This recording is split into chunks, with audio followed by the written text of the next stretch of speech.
Thank you, Mr. Chairman.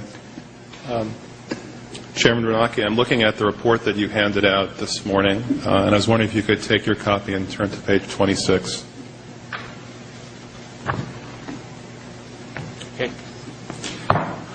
There's a table on page 26 which consists of your balance sheet, and one of the entries on the balance sheet is under assets, central bank liquidity swaps, which shows an increase from the end of 2007 from $24 billion to $553 billion in change at the end of 2008.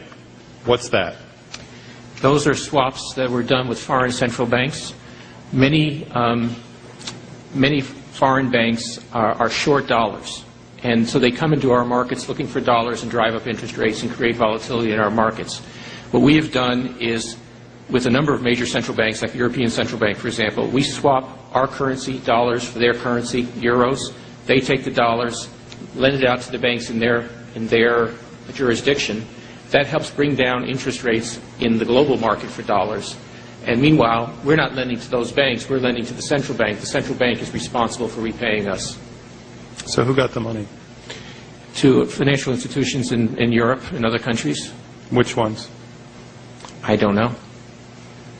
$500 billion, and you don't know who got the money? The loans go to the central banks, and they then put them out to their institutions to try to bring down short-term interest rates in dollar markets around the world. Well, let's start with which central banks got the money.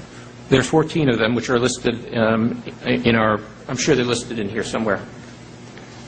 All right. So who actually made that decision to hand out $1 trillion that way? $500 billion. Who made that decision?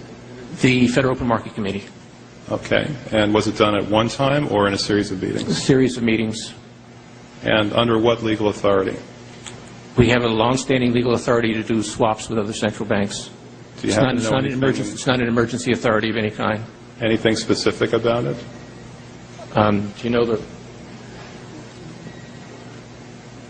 my counsel says Section 14 of the Federal Reserve Act. All right. We actually looked at one of the arrangements, and one of the arrangements is $9 billion for New Zealand. That works out to $3,000 for every single person who lives in New Zealand. Seriously, wouldn't it have been better to extend that kind of credit to Americans rather than New Zealanders? It's not costing Americans anything. We're getting interest back, and it comes back. It's not at the cost of any American credit. We are extending credit to Americans. Well, wouldn't it necessarily affect the credit markets if you extend $500 billion in credit to anybody? We are lending to all U.S. Financial institutions in exactly the same way. Well, look at the next page. The very next page has the U.S. dollar nominal exchange rate, which shows a 20% increase in the U.S. dollar nominal exchange rate at exactly the same time that you were handing out $500 billion. Do you think that's a coincidence? Yes. All right. Well, the Constitution says no money shall be drawn from the Treasury but in consequence of appropriations made by law. This money is not drawn from the Treasury. Well, let's talk about that. Do you think it's consistent with the spirit of that provision in the Constitution for a group like the FMOC to hand out $500 billion to foreigners without any action by this Congress? Congress approved it in the Federal Reserve Act. When was that? Quite a long time ago. I don't know the exact date. 100 years ago? The original act is 1914, I believe. I don't know whether this provision was in 1914 or not, but the Federal Reserve Act was in 1913. All right. And at that time, the entire gross national product of this country was well under $500 billion, wasn't it? I don't know. Is it safe to say that nobody in 1913 contemplated that your small little group of people would decide to hand out $500 billion to foreigners? This particular authority has been used numerous times over the years.